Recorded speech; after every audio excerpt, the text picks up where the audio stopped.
Morning बच्चों, कैसे हैं आप। लोकतंत्र का हमने पहला चैप्टर शुरू किया था कल वीडियो में। लोकतंत्र क्या और लोकतंत्र क्यों। आई होप आपने जरूर पढ़ा होगा वो कि लोकतंत्र क्या होता है। जैसे आप पिछली कक्षाओं में पढ़ते आ रहे हैं, जनता का शासन होता है, लोगों के लिए, लोगों के ऊपर शासन होता है लोकतंत्र।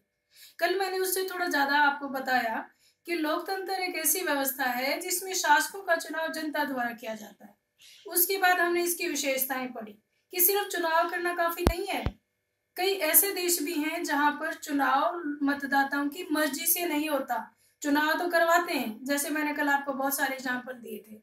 जैसे पाकिस्तान में जब जनरल परवेज मुशर्रफ वहां के राष्ट्रपति थे तो जनमत संग्रह तो उन्होंने करवाया, चुनाव तो करवाया, लेकिन वो चुनाव जो शासक दल था उसकी मर्जी से हुआ था, उसके फेवर में हुआ था।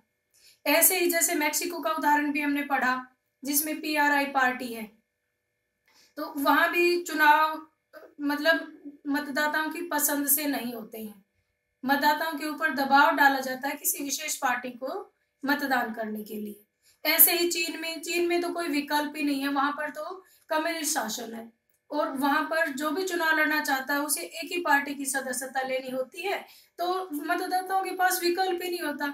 जैसे कि मान लो हमारे यहाँ चुनाव हो और एक ही बंदा चुनाव में खड़ा हो तो किसको वोट दे, फिर तो ऑब्वियस सी बात है, बन जाए भाई, वोट देने का ना देने का कोई मतलब ही नहीं है।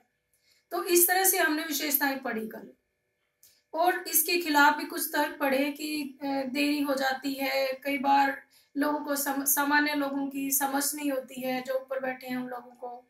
तो इस तरह से कुछ इसके खिलाफ भी तर्क पढ़े हमने, इसके पक्ष में ज्यादा तर्क पढ़े हमने देखा कि लोकतंत्र प्रणाली बाकी प्रणालियों से काफी बेहतर है। सबसे बड़ी बात तो यह है कि ये नागरिकों को सम्मान दिलाती है। तो जब से हम लोकतंत्र की बात कर रहे हैं तो लोकतंत्र में फैसले जनता सीधे नहीं लेती, जनता के द्वारा चुने गए प्रतिनिधि फैसले करते हैं। जैसे आज के दिन ही देख लो कि स्कूल कब खुलेंगे, कौन सा ग्रीन जोन बनाना है, कौन सा रेड जोन बनाना है, कौन फैसले ले रहा है। जनता की भलाई के लिए सरकार फैसले ले रही है। जनता के जो प्रतिनिधि जो हमने चुन करके जिनको सरकार में भेजा है वो लोग हमारे लिए फैसले ले रहे हैं।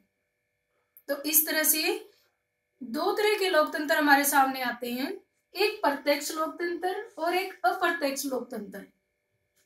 प्रत्यक्ष लोकतंत्र तो वो होता है जिसमें जनता सीधे नीति निर्माण में भाग लेती है।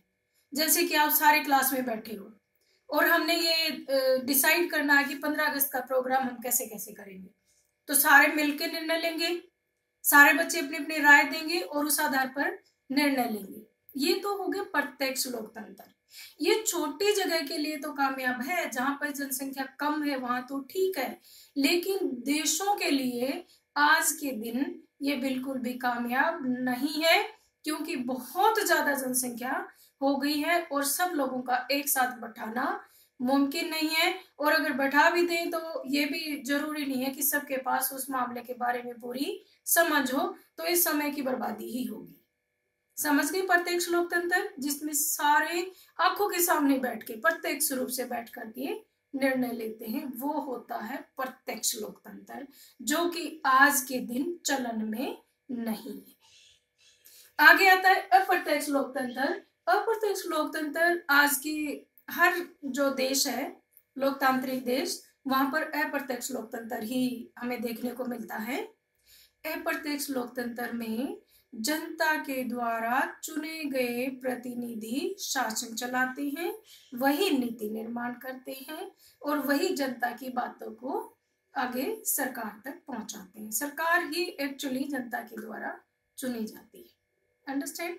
इसे कहते हैं अप्रत्यक्ष लोकतंत्र। जैसे भारत जैसे देशों में अप्रत्यक्ष लोकतंत्र चलन में है, और किसी भी देश में जहां लोकतंत्र है, जहां जनसंख्या काफी है, वहां पर अप्रत्यक्ष लोकतंत्र ही चलन में है। अप्रत्यक्ष लोकतंत्र मतलब डायरेक्ट हम नहीं भाग लेते, हमारे द्वारा चुने गए प्रतिनिधि नीति निर्माण करते हैं, इसे हम कहते हैं अप्रत्यक्ष लोकतंत्र। अब आगे बात आती है कि सही मायने में लोकतंत्र क्या होता है। सही मायने में लोकतंत्र का मतलब है कि जो नीति निर्माण किया जाए जिसके लिए उन सब लोगों पर उसका बराबर का असर हो। ऐसा ना हो कि कोई एक नियम बना दिया, उससे अमीरों को फायदा हो गया, गरीबों को नुकसान हो गया, या गरीबों के लिए तो बहुत फायदेमंद है लेकिन अमीरों का नुकसान हो रहा है। ऐसा नहीं होना चाहिए। तो लोकतंत्र की जड़ क्या है?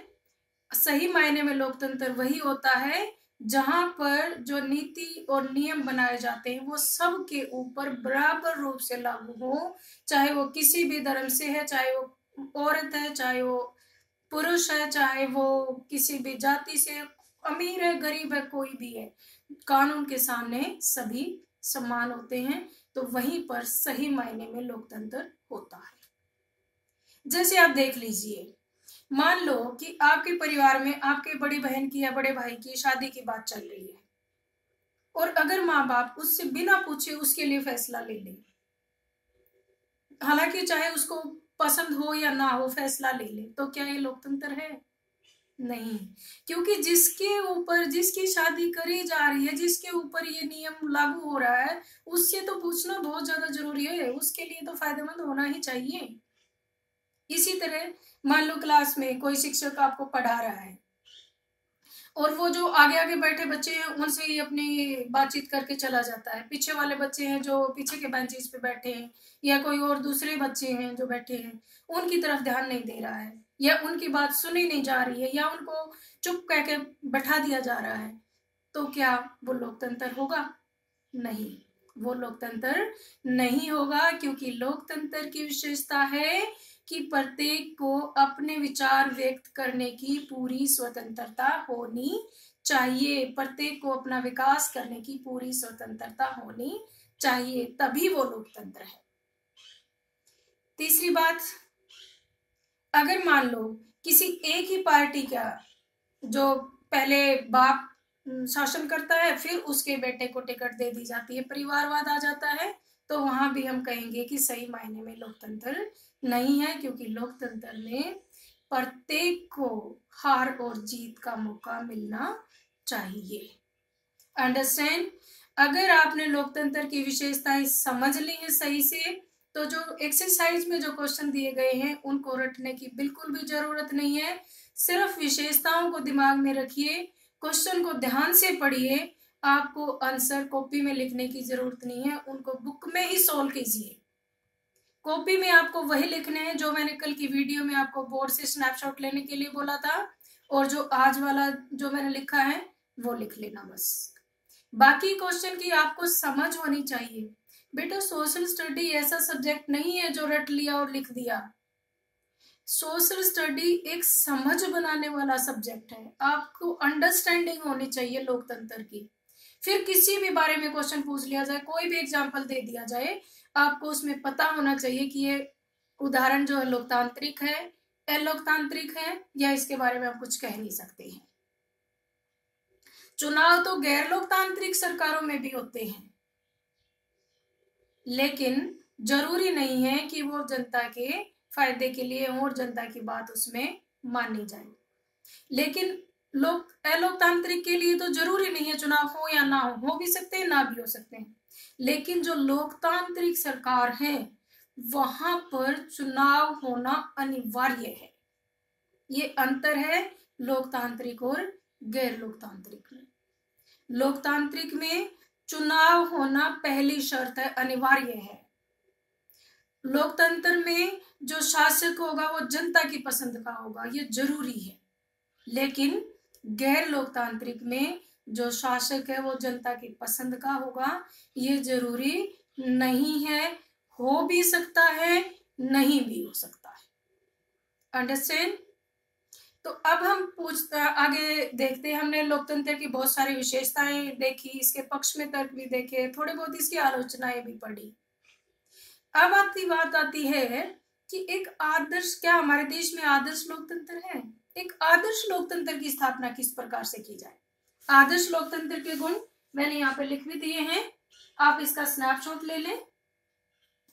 आदर्श लोकतंत्र वह होता है जिसमें कोई भी भूखे पेट ना सोए, जिसमें हर दरिद्र से दरिद्रतम, गरीब से गरीब व्यक्ति का भी ध्यान रखा जाए, उसे हम कहेंगे आदर्श लोकतंत्र। दूसरी बात है जिसमें प्रत्येक नागरिक की फैसला लेने में बराबर की भूमिका हो, जिससे कि जैसे मैंने विशेषता में पढ़ा था कि एक व्यक्ति एक वोट और एक वोट का समान मूल्य, अगर ये वाली विशेषता है तो हम कहेंगे कि वहां आदर्श लोकतंत्र है।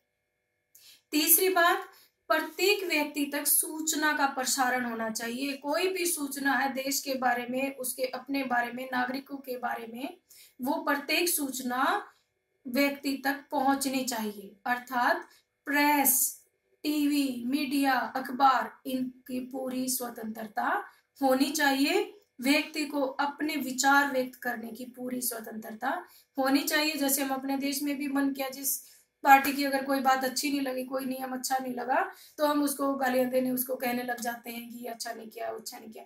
क्यों? क्योंकि हमें स्वतंत्रता है इस बात की, हमारे देश में सही मायने में लोकतंत्र है।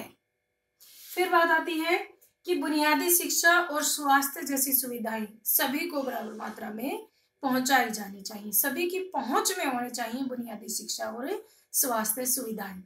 जैसे आपको पता है हमारे देश में 8वीं तक जो बुनियादी शिक्षा है वो बिल्कुल फ्री है, और स्वास्थ्य की सुविधाएं भी आयुष मंत्रालय के द्वारा फ्री में दी गई है।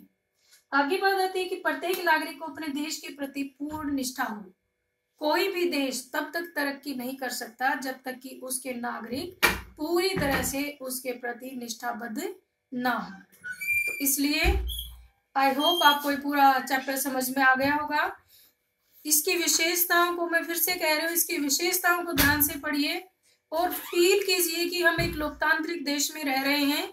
क्या हम पूरी तरह से अपना विकास कर पा रहे हैं? क्या कमियां हैं? महसूस कीजिए उन कमियों को, और उसके आधार पर अपनी एक्सरसाइज में जो क्वेश्चन दिए गए हैं उनका आंसर लिखिए। सारे एक्सरसाइज क्वेश्चंस को कॉपी में लिखने की बहुत ज्यादा जरूरत नहीं है। कॉपी में आप वही लिखिए जो मैं आपको बार बार बता रही हूँ, और उसके बाद आपका ये चैप्टर कंप्लीट है। आई होप बहुत अच्छे से समझ में आपको आ गया होगा। Thank you.